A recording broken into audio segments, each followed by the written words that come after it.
कितना अच्छा ऑब्जर्वेशन है। कैसा रहता है एग्रीकल्चर के लिए, लोग लोन ले लेते हैं एग्रीड कि हमारी खेती है, हमने खेती के ऊपर, सभी लोग पूरी जनता लोन लेती, हमने भी 1 लाख रुपए का लोन ले लिया। अब वो 1 लाख रुपए का लोन जो एग्रीकल्चर का एक्चुअली वो काय के लिए इस्तेमाल होना चाहिए, वो इस्तेमाल होना चाहिए बीजे खरीदने के लिए, वो इस्तेमाल होना चाहिए इरिगेशन के लिए और एक्सवाइजेड मतलब एग्रीकल्चर रिलेटेड चीजों के लिए इस्तेमाल होना चाहिए। लेकिन वैसा होता क्या, बहुत बार ऐसा नहीं होता। लोग लोन लेते, वो लगा देते शादी में, वो लोग लोन लेते उससे लेते फ्रीज। एग्रीकल्चर तो कोई दूसरा ही कर रहा है, वो तो हमने बटाई के ऊपर खेत डाल के रखे हुआ है, हम तो उसका इस्तेमाल ही नहीं करते। अब कैसा है बेटा, ये इतना बारीक आप लोगों को यहाँ पे पॉसिबल नहीं है कि ध्यान रहे। समझ में आ रहा है कि आप ऑडिटर इतना ध्यान नहीं रख सकते कि ऑडिटर आप क्या खेत में जाके देखेगा क्या कि खेती का लोन वहां पे इस्तेमाल हो रहा है नहीं हो रहा, और आप प्रूव कर सकते क्या कि ये पैसा शादी के लिए वापरा, वो खेती के लिए लोन के लिए था, ये प्रूव भी नहीं हो सकता। समझ में आ रहा है क्या? तो एंड यूज ऑफ फंड ये बहुत ही मुश्किल है प्रूव आउट करना, करने के लिए। हाँ लेकिन जैसे अब टर्म लोन, टर्म लोन के लिए ऐसा हो सकता है कि नहीं, टर्म लोन का इसके लिए बैंक क्या करती पता है क्या, जैसे आपको एक है ना हाउस हाउस खरीदना है, उसके लिए आपने लिया हाउसिंग लोन। हाउसिंग लोन क्या है, एक तरीके का टर्म लोन। तो अब बैंक वालों को मालूम हो गया कि लोग क्या करते हैं, अगर उनके हाथ में चेक दे दिया पैसों का, तो लोग हाउसिंग लोन के लिए पैसा लेंगे, वापरेंगे उसको कोई और एक्सवाइजेड चीजों के लिए। तो इसके लिए बैंक ने क्या सिस्टम चालू किया लोकेश पता है क्या, कि अगर आप हाउसिंग लोन ले रहे तो आप जिससे खरीद रहे ना, बैंक वाले डायरेक्ट उसकी खाते में पैसा ट्रांसफर करते हैं, आपके हाथ में पैसा ही नहीं देते। समझ में आ रहा है क्या? जैसे आप मशीनरी खरीद रहे, अब आपके हाथ में पैसा देंगे तो आप कुछ भी एक्सवाइजेड उसका कर सकते हैं। तो उसके लिए क्या करते हैं फिर बैंक वाले, आप जिससे खरीद रहे वेंडर जो है ना, उसको ही डायरेक्टली पैसा ट्रांसफर कर देते हैं। तो फिर एंड यूज ऑफ फंड यहाँ पे प्रॉब्लम ही नहीं आता है। तो टर्म लोन में बैंक वालों ने क्या सिस्टम चालू कर दिया, आप जिनसे खरीद रहे उनको ही पैसा ट्रांसफर किया जाता है। हाउस खरीद रहे होंगे तो वेंडर मतलब जिससे आप हाउस खरीद रहे हो उसको व्हीकल खरीद रहे होंगे तो डायरेक्ट, जैसे मैंने पारस्कर से एक स्कूटी पेप खरीदी, मैंने उसके लिए लोन भी किया, तो बैंक वाला वो स्कूटी पेप का पैसा मेरे हाथ में नहीं देगा, वो डायरेक्ट पारस्कर के खाते में जमा हो देगा पैसा। समझ में आ रहा है क्या? तो बैंक वाले भी होशियार हो गए, वो टर्म लोन का जो भी पैसा है डायरेक्ट वेंडर के खातों के अंदर अमाउंट ट्रांसफर किया जाता है। सीसी के इसमें एंड यूज ऑफ फंड देखना बहुत जरूरी है।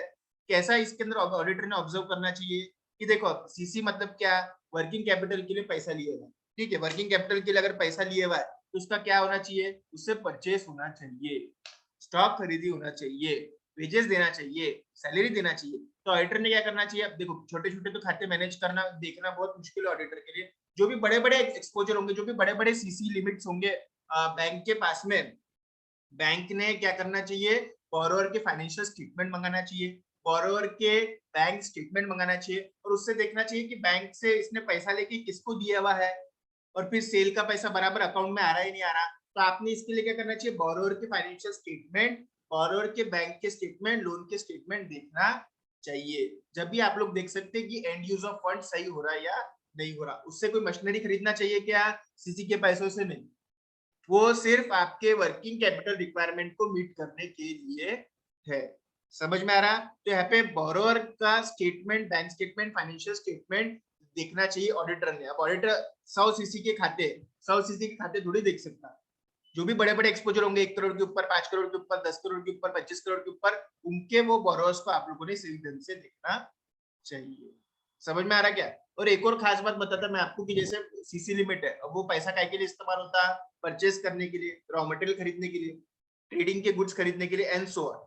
ठीक है, अब देखो परचेस अगर आप ये खाते से पैसा देके ले रहे तो इसका मतलब क्या हो गया, जो सेल करके जो पैसा आने वाला है, जो सेल करके जो पैसा आने वाला है बोरोवर के पास में, गुड्स बेच के जो पैसा आ रहा है बोरोवर के पास में, वो भी लोन अकाउंट में ही जमा हो जाना चाहिए, वो भी जरूरी है। नहीं तो लोग क्या करते मालूम है, लोन लेंगे जनता बैंक से, लोन लेंगे जनता बैंक से, खरीदी करेंगे जनता बैंक से, परचेस करेंगे जनता बैंक से, और सेल का जो पैसा आएगा वो डालेंगे एचडीएफसी बैंक। ये होना नहीं चाहिए, इसको क्या बोलते मालूम है, डाइवर्जन ऑफ फंड्स। ये भी बहुत गलत है। अगर आप परचेस लोन के खाते से कर रहे तो सेल के जो प्रोसीड्स है वो भी लोन अकाउंट में ही जमा होना चाहिए। तो इसके लिए मैंने क्या बोला, ऑडिटर ने क्या देखना चाहिए, bank statement, financial statement. Financial statement इसलिए क्योंकि अपने को समझेगा कि उसके और भी कोई खाते हैं क्या, और भी कोई लोन अकाउंट से क्या, और भी कोई सीसी अकाउंट से क्या, ये दिखना जरूरी है। ठीक है, चलो यस सर। ओके। और किसको कुछ पूछना है? चलो कल अपन लोग इनकम साइड में आए थे। देखो जब मैं बैंक ऑडिट की बात कर रहा हूँ तो यहाँ पे आपको 3 चीजों को ध्यान में रखना पड़ता है। 3 चीजें कौन सी है मैं बता देता आप लोगों को। 3 चीजों से क्वेश्चन आते हैं बैंक ऑडिट जब आप देख रहे हैं, तो यहाँ पे आपको 3 चीजों का ऑडिट करना बहुत ही जरूरी रहता है। 3 चीजें क्या है? पहला सेक्शन आता है उसके अंदर एडवांसेस का, जो कि अपन लोगों ने ऊपर देख लिया। एडवांसेस का पहला सेक्शन आता। सेकंड सेक्शन इसके अंदर आता, इनकम साइड का, ठीक है, इनकम का। और थर्ड सेक्शन इसके अंदर आता है एक्सपेंस साइड का, ठीक है। तो जब ऑडिट ऑफ बैंक आप लोग देख रहे हैं तो 3 चीजों का ऑडिट करना आप लोगों को कंपलसरी रहता है। 3 चीजों को देखना बहुत कंपलसरी रहता है। एक तो एडवांसेस, जो कि बैंक का एसेट साइड है ऑफकोर्स, एक तो इनकम साइड और दूसरा एक्सपेंस साइड। ये तीनों चीजों के बारे में यहाँ पे दिए हुए। एडवांस साइड के बारे में अपन लोग देखा, जिसका आप लोगों ने 2 आंसर्स लिखे हुए भी है। उसके बाद में इनकम साइड है और एक एक्सपेंस साइड है। इनकम साइड के अंदर आपको मालूम है सबसे बड़ी इनकम जो रहती है बैंक की, वो है इंटरेस्ट इनकम। और उसके अलावा फिर अदर इनकम तो है। अदर इनकम के अंदर ज्यादातर फीस है, प्रोसेसिंग चार्जेस है, कमीशन है, वो सब चीजें आप लोगों को पता है। अब इसको ऑडिट करते समय किन किन बातों का ध्यान रखना चाहिए ऑडिटर ने, अपन लोग देख सकते हैं। कल भी देखा था, एक बार देख लेते हैं। In carrying out audit of income, the auditor is primarily concerned with the obtaining reasonable assurance. Again, the word reasonable assurance. समझ में आ रहा है ना? एक और बात मैं बोल रहा था कि अपन ने जैसे कंपनी का जब अपन लोग ऑडिट का सब चीजें देख रहे थे, अपन लोग कंपनी ऑडिट बोले, फिर बाकी भी दूसरा ऑडिट जो अपन लोग देख रहे थे, अपन ने शुरुआत की थी 700 से, ऑब्टेनिंग रीजनेबल एश्योरेंस, है ना? तो क्या 700 वगैरह सब यहाँ पे भी लागू है क्या? यस बोलो तो, कि वो बैंक ऑडिट पे लागू नहीं? बोलो तो। सब पे एप्लीकेबल है ना वो तो। यस लागू है या नहीं है? 700, 7315 वगैरह सब यस सर लागू है। देखो ऑडिटर के लिए वो सब चीजें है, वो कोई नहीं फर्क पड़ता आप बैंक ऑडिट कर रहे, कंपनी का ऑडिट कर रहे, एनजीओ का कर रहे, सिनेमा का कर रहे, काय का भी ऑडिट कर रहे हो, तो ये फर्क ही नहीं पड़ता कि आप किस चीज का ऑडिट कर रहे हैं। समझ में आ रहा? तो 700 बोलो, 315 बोलो, 530 बोलो, 520 बोलो, वो तो सब अपन लोगों ने वहां पे देखे थे, वो यहाँ पे भी लागू है। 700 के ही तो है ना कि ऑब्टेनिंग रीजनेबल एश्योरेंस कि whether the financial statements are portraying a true and fair view or not. That the recorded income arose from the transaction which took place during the relevant period. जिस period का आप audit कर रहे हो उसी period के income रहना चाहिए। pertain to the bank, bank की ही इनकम रहना चाहिए। there is no unrecorded income and the income is recorded at appropriate amount. सही अमाउंट को, सही अकाउंट को और सही अकाउंटिंग पीरियड के अंदर सब चीजें होना चाहिए। आरबीआई की क्या डायरेक्शन है? RBI has advised that in respect of any income which exceeds the 1% of the total income of the bank, if income is reckoned on gross basis or 1% of the net income or 1% of the net profit before taxes, if income is reckoned on net of cost, should be considered on accrual as per the accounting standard 9. Accounting standard 9 किसका है? Revenue recognition. ठीक है, अपने को आगे रहने भी वाला है। क्या बोल रहे हैं? ध्यान से पढ़ना, बहुत इंपॉर्टेंट है। RBI has advised that in respect of income which exceeds 1% of total income of bank, if income is reckoned on gross basis or 1% of the net profit before taxes, if income is reckoned on net of cost, should be considered on accrual as per the accounting standard 9. आपको मालूम है bank के अंदर हर चीजें दो दो रहती है। जैसे बैंक को इंटरेस्ट इनकम भी है, मतलब इंटरेस्ट इनकम काय के ऊपर मिलती है बेटा? लोन के ऊपर। और बैंक को लोन, देखो लोन के अगेंस्ट उसको इंटरेस्ट मिलता, लेकिन ये पैसा बैंक किससे लाते? बैंक लाते सेविंग बैंक और एफडी, सेविंग बैंक एफडीआर, यहाँ से ब्याज देके ये लोग पैसा लाते ना। मतलब क्या हो गया कि मेरे को डिपॉजिट के ऊपर इंटरेस्ट देना पड़ता और लोन के ऊपर मुझे इंटरेस्ट मिलता भी है। समझ में आ रहा क्या? देखो कैसा है कि पीएनएल अगर आप बनाते, पीएनएल अगर आप बैंक का बनाएंगे, फॉर एग्जांपल मैं अगर बोल रहा हूं, तो यहाँ पे एक इंटरेस्ट है डिपॉजिट पे का, और यहाँ पे एक इंटरेस्ट है लोन का। ये है इनकम, ये है एक्सपेंस। समझ में आ रहा है क्या आप लोगों को? जैसे बैंक क्या करती है? बैंक क्या करती है? इंटरेस्ट देती भी, इंटरेस्ट लेती भी, कमीशन देती भी और कमीशन लेती भी। समझ में आ रहा है ना? बैंक लॉकर रेंट के चार्जेस वसूल भी करती, बैंक का कहीं और कोई पड़ा होगा तो बैंक लॉकर रेंट चार्जेस देती भी। डिस्काउंटिंग, कमीशन, चार्जेस वार्जेस, ये सब दोनों साइड चल रहा है, मतलब देना भी और लेना भी। हर चीज इनकम में भी मिल रही और सिमिलर चीजें एक्सपेंस में भी मिल रही है।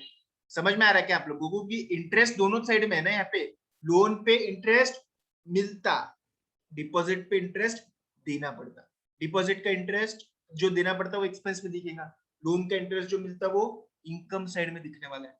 समझ में आ रहा है ना आप लोगों को कि दोनों साइड में यहाँ पे चलते रहता है।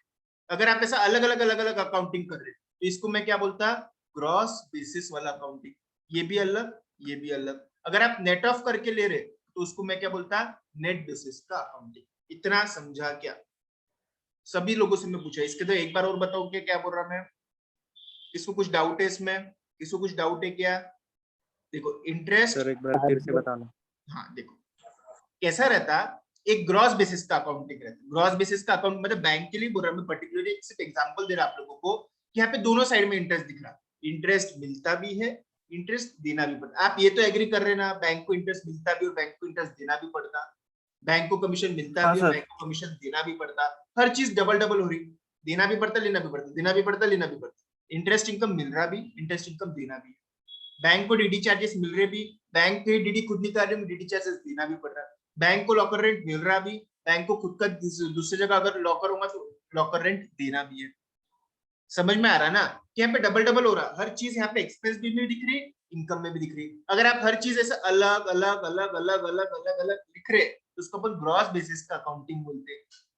सिर्फ मैं एक एग्जांपल दे रहा आपको कि ग्रॉस बेसिस का अकाउंटिंग क्या रहता है। ठीक है, ग्रॉस बेसिस का अकाउंटिंग कि यहाँ पे हर एक्सपेंस अलग है, हर इनकम अलग है। ओके, नेट बेसिस का अकाउंटिंग क्या है, मैं इंटरेस्ट सिर्फ इनकम साइड में बता रहा, एक्सपेंस साइड में नहीं बता रहा। क्यों? क्योंकि मैंने नेट ऑफ करके बता दिया हुआ है। समझ में आ रहा कि आपको मैंने नेट ऑफ करके इसको बता दिया, तो उसको मैं क्या बोलूंगा फिर, नेट बेसिस का अकाउंटिंग। समझ में आ रहा? इसमें कोई डाउट है कि पूछो अभी। ग्रॉस बेसिस है, both expenses and income are seen in the accounts. और नेट बेसिस का अकाउंटिंग अगर हो रहा तो एक्सपेंस इनकम को नेट ऑफ करके ही अपन लोग बताते हैं। हाँ, तो बोलना क्या है, RBI has advised that in respect of any income which exceeds the 1% of the total income of the bank, मेरी टोटल इनकम होंगी सपोज 1 CR, मेरी टोटल इनकम होंगी 1 CR की टोटल इनकम होने वाली है। If the income is record on gross basis, 1% के ऊपर अगर कुछ भी जाता होगा तो खर्चे को आपको, वो इनकम को आपको एक्रूअल बेसिस के ऊपर लेना है। और 1% के नीचे अगर कुछ होगा तो फिर आपको रिसीव्ड बेसिस के ऊपर अकाउंटिंग करना है। समझ में आ रहा क्या? इफ 1% के ऊपर अगर होगा ग्रॉस बेसिस पे अगर आप चल रहे, if the income is record on gross basis, if income is record on gross basis, तो 1% के ऊपर टोटल इनकम अगर होगा तो आपको एक्रूअल बेसिस के ऊपर उसका अकाउंटिंग करना है, और 1% के नीचे जो होगा उसको रिसीव बेसिस के ऊपर अकाउंटिंग करना है। और अगर आप नेट ऑफ करके अकाउंटिंग करते होंगे तो आपको फिर किसका देखना पड़ेगा, नेट प्रॉफिट का आपको 1% देखना पड़ेगा। समझ में आ रहा क्या?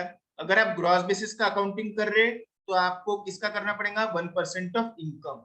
और अगर आप नेट बेसिस पे अकाउंटिंग कर रहे तो आपको देखना पड़ेगा 1% ऑफ प्रॉफिट बिफोर टैक्सेस। समझ में आ रहा है कि इसमें कोई डाउट होगा तो अभी और पूछो। सर लेकिन मतलब कुछ कुछ खर्चे सर नेट ऑफ करके बताते हैं और कुछ कुछ ग्रॉस बेसिस पे बताते हैं ना सर। कौन से तो बोलो फिर ना। सर काय सर मतलब बैड डेब्ट्स और आरडीडी सपोज अपन नेट ऑफ करके बताते हैं और यहाँ पे बैड डेप मतलब आरडीडी बाकी उसकी बात खर्चे। नहीं चालू है कि बैड डेप आरडीडी। पहली बात, बैड डेप वगैरह बैंक में नहीं रहता, बैंक में एनपीए की प्रोविजन बनती, एनपीए की सिंपल सिंपल प्रोविजन बनती है। एनपीए के दोनों साइड दिखता है कि आपको लेना भी है देना भी है, नहीं एनपीए तो एक अलग टाइप का प्रोविजन है ना, एनपीए का यहाँ पे लेना देना नहीं है। पहले बात, वो खर्चों की बात ही नहीं चालू है यहाँ पे जिसका प्रोविजन बनाना पड़ता। समझ में आ रहा क्या? वो खर्चों की बात ही चालू नहीं है जिसका आप लोग यहाँ पे प्रोविजन बना रहे। एनपीए हो गया, डेप्रिसिएशन हो गया, ये तो प्रोविजन है ना। कि आपको क्या दोनों साइड दिखता है, एनपीए प्रॉफिट में लॉस में, सॉरी इनकम में एक्सपेंस में, डेप्रिसिएशन क्या दोनों साइड दिखता है कि आपको इनकम में एक्सपेंस में। यहाँ पे डेप्रिसिएशन की बात चालू नहीं है, यहाँ पे प्रोविजनिंग फॉर एनपीए का नहीं चालू है। प्रोविजनिंग फॉर रिटायरमेंट बेनिफिट खर्चा रहता है रिटायरमेंट का, उसकी बात ही नहीं चालू है। यहाँ पे बात किसकी चालू है, यहाँ पे बात चालू है इंटरेस्ट की, यहाँ पे बात चालू है कमीशन की। जैसे इंटरेस्ट यहाँ पे दिख रहा है आपको, इंटरेस्ट इनकम साइड में दिख रहा है आपको, वैसा ही इंटरेस्ट आपको एक्सपेंस साइड में भी दिखने वाला है। इसकी बात चालू है। समझ में आ रहा है क्या? यहाँ पे आप किसकी बात चालू है उसके पहले समझो कि what I am talking about. I am not talking about provision for depreciation, I am not talking about provision for NPA, I am not talking about provision for retirement benefits, I am not talking about provision for so and so expenses.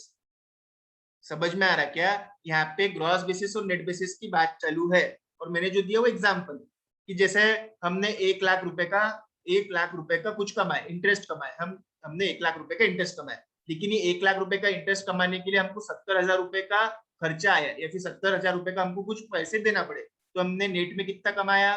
30,000 रुपए हमने net में कमाए। तो यहाँ पे बात क्या चालू है? दो तरीके से अकाउंटिंग होती है लोकेश, यहाँ पे दो तरीके से अकाउंटिंग कर सकता बैंक वाला। कैसा? एक तो 1 लाख क्रेडिट में बता, 70,000 डेबिट में बता, पॉइंट नंबर 1। 1 लाख क्रेडिट में बता, 70,000 रुपए डेबिट में बता, point number 1। One way of accounting is this, you are showing 1 lakh रुपए on credit side, 70,000 on debit side. ये हो गया एक बात। दूसरी बात क्या हो गया? यहाँ पे आप डायरेक्टली 30,000 रुपए क्रेडिट साइड में बता दो। ये सेकेंड टाइप ऑफ अकाउंटिंग हो गया। समझे क्या? सभी लोगों को बोल रहा मैं, समझे क्या?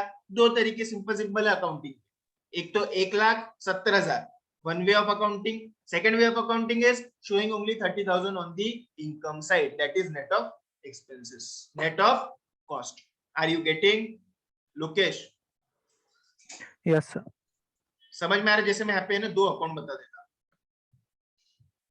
दो तरीके हैं करने की, एक तरीका नंबर 1, तरीका नंबर 2। ठीक है, ये P&L है, यहाँ पे आप बता दो 1 लाख रुपए, ठीक है, और यहाँ पे आप बता दो 70,000 रुपए, ठीक है। यहाँ पे ये हो गया one way of accounting, 1 lakh और 70,000, इसको बोलते gross basis. Second way of accounting is showing 30,000 on the income side, simple, यहाँ पे कुछ भी नहीं। समझ में आ रहा है? इसको मैं क्या बोलता? Gross basis of accounting. इसको मैं बोलता net of cost basis of accounting.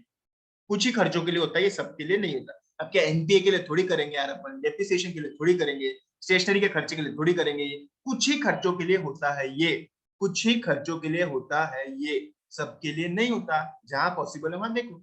अगर आप इसको इस तरीके से फॉलो कर रहे तो आपको प्रॉफिट का लेना पड़ेगा, परसेंटेज 1% ऑफ प्रॉफिट, ठीक है। अगर आप इस तरीके से अकाउंटिंग कर रहे तो आपको 1% ऑफ इनकम लेना पड़ेगा। इनकम मतलब रिसीट्स, समझे? अगर आप ग्रॉस बेसिस पे अकाउंटिंग कर रहे तो 1% ऑफ 1 लाख, मतलब 1,000 के ऊपर अगर कोई भी इनकम होगी तो उसको आपको एक्रूअल बेसिस पे अकाउंटिंग करना है। और अगर आप नेट बेसिस पे अकाउंटिंग करते होंगे तो आपको 1% ऑफ प्रॉफिट लेना पड़ेगा। 1% ऑफ प्रॉफिट के ऊपर जो भी रहेगा इनकम, उसको आपको एक्रूअल बेसिस के ऊपर करना पड़ेगा। सर फिर 1% के नीचे, जैसे 1,000 तो है, 1,000 के ऊपर जो है, 1,000 के ऊपर जो है उसको तो मैं एक्रूअल बेसिस पे करूंगा। अब 100 रुपए अगर इनकम है तो उसको आप रिसीप्ट बेसिस पे रिकॉग्नाइज कर सकते। एक खास बात बताओ कि आप लोगों को, ये भले ही यहाँ पे दिया होगा, लेकिन सारे बैंक आई एम रिपीटिंग, सारे बैंक ग्रॉस बेसिस पे अकाउंटिंग करते हैं, नेट बेसिस पे अकाउंटिंग नहीं करते। समझ में आ रहा है कि आप लोगों को? सारे बैंक ग्रॉस बेसिस पे अकाउंटिंग करते हैं, दिया है, आपको याद रखना। तो ग्रॉस बेसिस पे अगर अकाउंटिंग कर रहे तो 1% ऑफ इनकम के ऊपर जो भी रहेगा उसको आपको एक्रूअल बेसिस पे लेना है। नेट बेसिस पे अकाउंटिंग कर रहे हैं तो 1% ऑफ प्रॉफिट के ऊपर जो भी रहेगा उसको आपको एक्रूअल बेसिस पे करना है, ठीक है। चलो, समझा कि ये कोई डाउट है अभी भी इसमें? ग्रॉस मतलब इनकम अलग, एक्सपेंस अलग, नेट मतलब इनकम नेट ऑफ एक्सपेंसेस, ठीक। Materiality, if any item of income is not considered to be material as per the above now, मतलब जो 1% से नीचे जा रहे, बिलो 1% जो भी आ रहा है वो क्या हो रहा है? मटेरियल नहीं है। मटेरियल नहीं है तो अपन क्या करते हैं, उसको रिसीप्ट बेसिस के ऊपर अकाउंटिंग करना चाहिए। ऑडिटर ने क्या देखना है, ये सब वो कर रहे हैं क्या? नहीं। It may be recognised whenever received, मतलब रिसीव्ड बेसिस के ऊपर अकाउंटिंग करना है। Auditor need not qualify the report in this situation. देखो इतना बात बताओ, ये समझा के दोनों पॉइंट आपको, मटेरियलिटी वाला कंसेप्ट 1% के ऊपर जो है उसको आपको एक्रूअल बेसिस के ऊपर, 1% के नीचे जो है वो रिसीप्ट बेसिस के ऊपर आप लोगों को अकाउंटिंग करना है। ऊपर लिख लो ए और नीचे लिख लो आर, एक्रूअल और receipt. Revenue certainty, bank recognizes income such as interest, fees, commission accrual basis as it is earned. Accrual basis मतलब भले आपको रिसीव नहीं हुआ होगा, स्टिल आपको अकाउंट करना है। It is an essential condition for accrual income that it should not be unreasonable to expect its ultimate collection. In modern day banking, the entries for the interest income on advances are automatically generated through the CBS. CBS के through ultimately क्या होता है, bank को एक एक खाते के अंदर इंटरेस्ट आजकल डालना नहीं पड़ता। CBS के थ्रू सब खातों में एक साथ इंटरेस्ट की बैच में एंट्रीज हो जाती है। सेविंग में आपको मालूम है ना क्वार्टरली इंटरेस्ट मिलता है आपको, हर सेविंग अकाउंट में क्वार्टरली इंटरेस्ट मिलता है, ठीक है। अब भले ही आपको क्वार्टरली मिलता होगा, लेकिन मैं क्या बोल रहा, ध्यान से सुनो, बैंक हर रोज इंटरेस्ट का वहां पे एक्रूअल करते रहती है, सिर्फ पेमेंट क्वार्टरली होता, इंटरेस्ट तो हर दिन आपको सेविंग में मिल रहा है, सिर्फ पेमेंट आपको रिसीव कब होने वाली है, आपको क्वार्टरली, लेकिन हर दिन वो एक्रू हो रहा है। लोन में भी हर दिन एक्रू हो रहा है, सिर्फ डेबिट मंथली किया जाता। Revenue uncertainty. In view of significant uncertainty regarding ultimate collection of the income arising in respect of non-performing assets, the guidelines require that banks should not recognize income on NPA until it is actually received. When a credit facility is classified as NPA, बहुत ही important है. For the first time, interest accrued and credited to the income account in the corresponding previous year, which has not been received should be reversed or provided for. This will apply to government guaranteed advances. क्या होगा,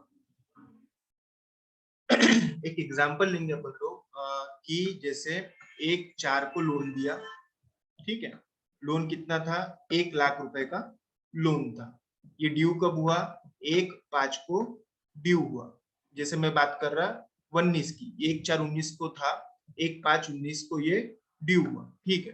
तो ये तो बराबर payment आ रहा, सब बराबर चल रहा, सब एकदम बढ़िया चल रहा। क्या हुआ, 1/5/20 अगले साल 1/5/2020 को कोरोना लगा, और क्या हुआ पता है, क्या हुआ पता है, मालूम है, सपोज मैं बात कर रहा सीसी के अकाउंट की, ठीक है, सीसी के अकाउंट रेगुलर था, एक साल तो बढ़िया चला, 1/5/19 को बराबर पैसे आ रहे जा रहे बराबर, सब कुछ बराबर हो, ठीक है, कुछ ओवर ड्यू नहीं हो रहा, कुछ नहीं आउट ऑफ ऑर्डर नहीं हो रहा, कुछ सब बराबर चल। 1/5/20 के बाद में कोरोना वगैरह वो सब चीजें चालू हुई, फिर क्या हो गया, अकाउंट इरेगुलर हो गया, उसमें पैसा ही नहीं आ रहा है। तो अब जैसे उन्होंने 90 लाख रुपए उठाए हुए थे, 90,000 रुपए उन्होंने उठाए हुए थे, ठीक है। अब यहाँ पे क्या हो रहा, कुछ क्रेडिट नहीं हो रहा, 90 डेज तक के कुछ क्रेडिट नहीं हुआ, कुछ भी क्रेडिट नहीं हो रहा, तो फिर क्या हो जाता है, ये खाता काय में चल जाता है, एनपीए के अंदर। क्या हो गया, सीसी के खाते में अगर कुछ क्रेडिट नहीं हो रहा, यहाँ पे क्रेडिट हो रहा है लेकिन इंटरेस्ट जितना डेबिट हो रहा है उतना क्रेडिट नहीं हो रहा, तो खाता काय में चल जाता है आप लोगों का नॉन परफॉर्मिंग एसेट। 90,000 रुपए यहाँ पे डेबिट दिख रहा 1/5/20 को, ठीक है। फिर क्या हो गया, ये खाता एनपीए में जाने लग गया, तो भी पैसा नहीं आया, अल्टीमेटली ये खाता सपोज एनपीए में चले गया, जैसे 1 अगस्त को 31 जुलाई या 1 अगस्त के आसपास ये खाता एनपीए में चले गया। अब 90,000 का मैं कॉन्स्टिट्यूएंट आपको बताता, इसके अंदर है ना 72,000 प्रिंसिपल के थे और 18,000 इसके अंदर इंटरेस्ट के थे। 72,000 प्रिंसिपल था और 18,000 रुपए ब्याज लग के 90,000 रुपए, ठीक है। तो ये 90,000 रुपए के अंदर कैसा हो गया, 72,000 आपका प्रिंसिपल है, 18,000 रुपए इंटरेस्ट है। क्या यहाँ पे 18,000 रुपए मिले क्या आपको, नहीं, ये तो पूरा ही आउटस्टैंडिंग पड़ा है, 3 महीने से खाते में मूवमेंट ही नहीं है, 90,000 ये, तो क्या होगा इसके अंदर, बात ऐसी है कि 18,000 रुपए, अब ये क्या हो गया, इंटरेस्ट का एलिमेंट हो गया, लेकिन ये इंटरेस्ट मिला क्या आपको, नहीं। तो बैंक को क्या करना पड़ेगा मालूम है, बैंक को ये 18,000 रुपए रिवर्स करना पड़ेंगे, और 90,000 के ऊपर अब कोई इंटरेस्ट भी लगाना नहीं पड़ेगा। समझ में आ रहा, क्या एग्जाम्पल ऐसा था कि 90,000 रुपए आउटस्टैंडिंग था एक व्यक्ति का, वो एनपीए में चले गया खाता, इंटरेस्ट लग के 90 हुआ था, वैसे तो उसे 72 प्रिंसिपल उठाया था, लिमिट थी 1 लाख की, 72 उसे प्रिंसिपल उठाया था, इंटरेस्ट लग रहा 18,000 का इंटरेस्ट लग गया, समझ में आ रहा। तो अब हो गया 90,000 का आउटस्टैंडिंग, अब 90,000 का आउटस्टैंडिंग होने के बाद में वो पैसा भर ही नहीं रहा, 18,000 रुपए का लिया ब्याज तो, लेकिन डेबिट हो गया उसके खाते को, उसको भरना कितना था 90 के 72 और 18,000 उसने भरा ही नहीं, 72,000 भी भरा नहीं। अब 18,000 का बैंक का जो इंटरेस्ट है वो बैंक को करना पड़ेगा रिवर्स, और साथ ही साथ अब उसके ऊपर कोई भी ब्याज भी लगाना नहीं है।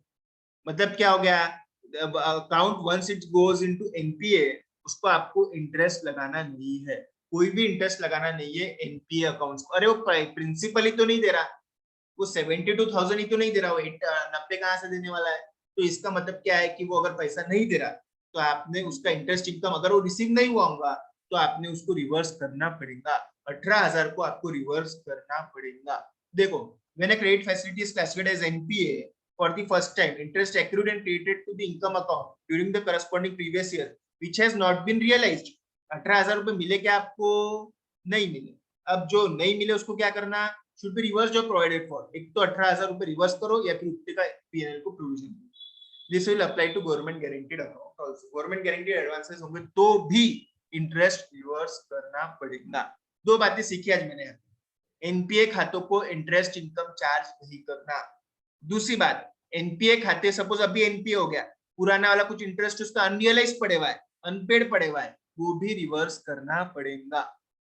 तो आपका लोन का एक खाता कितने का हो जाएगा मालूम है? सिर्फ 72,000 का ही हो जाएगा, 90,000 नहीं. 72,000 ही उससे लेने के, क्योंकि 18,000 रुपए तो आपने रिवर्स कर दिए हुए हैं. समझ में आ रहा? दो इंपॉर्टेंट बातें यहाँ से सीखने को मिल रही. एक तो एनपीए खाते के ऊपर इंटरेस्ट नहीं लगाना. एनपीए खाते के ऊपर जो इंटरेस्ट लगाऊंगा उसको रिवर्स करना जरूरी है अगर वो भरा हुआ नहीं है तो. ये समझा के बोल. इसके अंदर कुछ डाउट है क्या? पूछो तो अभी पूछो फटाफट कि अगर उसने पैसा नहीं भरा. हाँ बोलो. सर तो सभी लोग ऐसे ही करेंगे, बैंक से पैसा उठाएंगे और इंटरेस्ट देंगे नहीं. तो फिर उसमें कर क्या सकते हैं? सभी लोग ऐसा करेंगे बेटा? एक बैंक में तुम्हारा एनपीए हो गया ना भारत में, तो तेरा सिबिल खराब हो जाता और उसके बाद में देखो कोई बैंक वाला लोन नहीं देता. तुम्हारे सिबिल में दिख जाता है लोग पैसे डुबाने वाले लोग, इनका खाता एनपीए में चल जाता है. एक बार तुम्हारा एक बैंक का अकाउंट एनपीए में चलेगा ना, भारत की कोई भी बैंक तुमको डबल से लोन नहीं देगी, भले वो 10,000 का क्यों ना हो. समझ में आ रहा है? सभी लोग ऐसा करेंगे तो जिसको सिबिल खराब करना है करेंगे, जिसको आगे की जिंदगी में कभी लोन नहीं उठाना है उनके लिए करेंगे. और इसके अलावा बैंक फिर आपके ऊपर कोर्ट केसेस कर देती है, कोर्ट में मिलना वकील के साथ में. समझ में आ रहा है? ये गुनाह है, ये क्रिमिनल ऑफेंस है. पैसे नहीं भरना बैंक के, एनपीए करना, पैसे नहीं भरना, ब्याज नहीं भरना, प्रॉपर्टी बेचने के लिए निकालेंगे, बदनामी करेंगे, पेपर में एडवर्टाइजमेंट छापेंगे, ये व्यक्ति एनपीए हो गया, हम इनकी प्रॉपर्टी नीलामी पे निकाल रहे, आपका सिबिल खराब करेंगे. भारत की कोई बैंक आपको अब लोन देने वाली नहीं है, भारत से बाहर जा नहीं सकते, कोर्ट में केसेस चलेंगे, मानसिक तनाव रहने वाला है. इतना इजी नहीं है पैसा डुबाना. ठीक है सर अगर सर अभी लॉकडाउन था तो बहुत लोगों के एनपीए हो चुके होंगे, तो उनको तो क्या बोले? लॉकडाउन था ना, तो उसमें बेटा क्या बोला था मालूम है कि आरबीआई ने मोराटोरियम दिया था, कोई भी खातों को एनपीए नहीं बनाया था 1 साल तक के. वो मोराटोरियम अभी भी कंटिन्यूड है. जब से कोरोना चालू हुआ आरबीआई ने मेजर्स दिए हुए हैं, कोई भी खातों को अभी एनपीए ट्रीट नहीं कर रहे, भले वो भर नहीं रहे होंगे तो भी. समझ में आ रहा? कोई भी नया खाता एनपीए में नहीं आने वाला है पिछले मार्च से लेके ये मार्च तक, क्योंकि पैसा नहीं है, सरकार को भी मालूम है. इसके लिए आरबीआई ने गाइडलाइंस निकाले, कोई भी खातों को non payment of instalment, non payment of interest के लिए एनपीए में मत लाओ. पुराना एनपीए होगा तो मालूम नहीं, 1990 से एनपीए चालू है, अभी भी एनपीए हो तो एनपीए रहने वाला है. हाँ 1 मार्च से नया, सॉरी 31 मार्च के बाद में कोई नया एनपीए बना नहीं है. ठीक है और बोलो. तो फिर ये एनपीए में से पीए में कब ट्रांसफर होगा? क्या क्या क्या बोल रहे? एनपीए में से पीए में कब ट्रांसफर होगा? जिस दिन उसने पैसा भर दिया ब्याज के साथ, उस दिन वो पीए में आ जाएगा. सर 90,000 तो एक ही मंथ की इंस्टॉलमेंट थी, बाकी के 2 महीने की इंस्टॉलमेंट. नहीं, मैंने क्या बोला बेटा? सीसी वाला खाता है बंसरी, ये इंस्टॉलमेंट का सवाल नहीं आता. इंस्टॉलमेंट का सवाल नहीं आता. सीसी अकाउंट है, सीसी अकाउंट में इंस्टॉलमेंट में पैसा देना पड़ता क्या? नहीं, वन टाइम सेटलमेंट रहता. 90,000 उसको 1 लाख की लिमिट थी, 1 लाख की लिमिट थी, 90,000 उठाए हुए थे, 90,000 ब्याज के साथ में थे. जिस दिन उसने 90,000 रुपए भर दिए, जिस दिन उसने 90,000 भर दिए, उस दिन वो खाता एकदम पवित्र हो गया, साफ सुथरा हो गया, परफॉर्मिंग एसेट हो गया. Okay sir. हाँ और पूछो. बहुत क्वेश्चंस आना चाहिए थे अभी तो. पूछो यार, समझा नहीं समझा बताओ मेरे को. जिस दिन आपने पैसा भर दिया एनपीए के खाते का, उस दिन आप अच्छे हो गए, फिर आपका सब कुछ अच्छा हो गया, फिर आपको डबल से लोन भी मिलेगा, सब सब सब अच्छा हो जाएगा. एनपीए से आपको बाहर आना है तो पैसा भरना पड़ेगा ब्याज के साथ. समझ में आ रहा? तो इंटरेस्ट भरने की बात सर है, इंटरेस्ट तो बढ़ते जाएगा ना फिर. भरना पड़ेगा. हाँ सर इंटरेस्ट बढ़ते जाएगा ना बार बार, फिर पूरा इंटरेस्ट भरते रहना पड़ेगा क्या? हाँ रुको रुको रुको, जिस दिन खाता एनपीए में चले गया, जैसे 1/5/2020 को बंसरी का खाता एनपीए में चले गया, आपने भी जब पूछा था मेरे को कि 1/5/2020 को से एग्जांपल बोल रहा मैं आपको कि ये खाता एनपीए में चले गया 1/5/2020 को, इसके बाद में कोई ब्याज लगने वाला है क्या? यस और नो में मुझे जवाब दो। क्या 1/5/20 के बाद में एनपीए बनने के बाद में भी ब्याज चालू रहेगा क्या डेबिट होना खातों? No sir. No sir. No sir. No sir. सवाल ही नहीं No, उठता, वो खाता बोगस हो गया, बेकार हो गया, निकम्मा हो गया, निठल्ला हो गया, नॉन परफॉर्मिंग हो गया, अब ब्याज लगने वाला नहीं है। 90,000 का बैलेंस 90,000 पड़े रहेगा, इवन 90 से भी कम, वो तो 72,000 ही हो जाएगा, क्योंकि बैंक तो 18,000 का रिवर्सल कर डालेंगे। हाँ, लेकिन अगर मैं सपोज भरने को आ गया, मैं डर गया एकदम से, ठीक है, मैं 5/5 को क्या आ गया, मैं बोरोवर था, मैं फटाफट पैसे लेके आ गया, ठीक है, मैं पैसे लेके आ गया, मैं पैसे दूंगा 72,000 प्रिंसिपल के दूंगा, 18,000 की इंटरेस्ट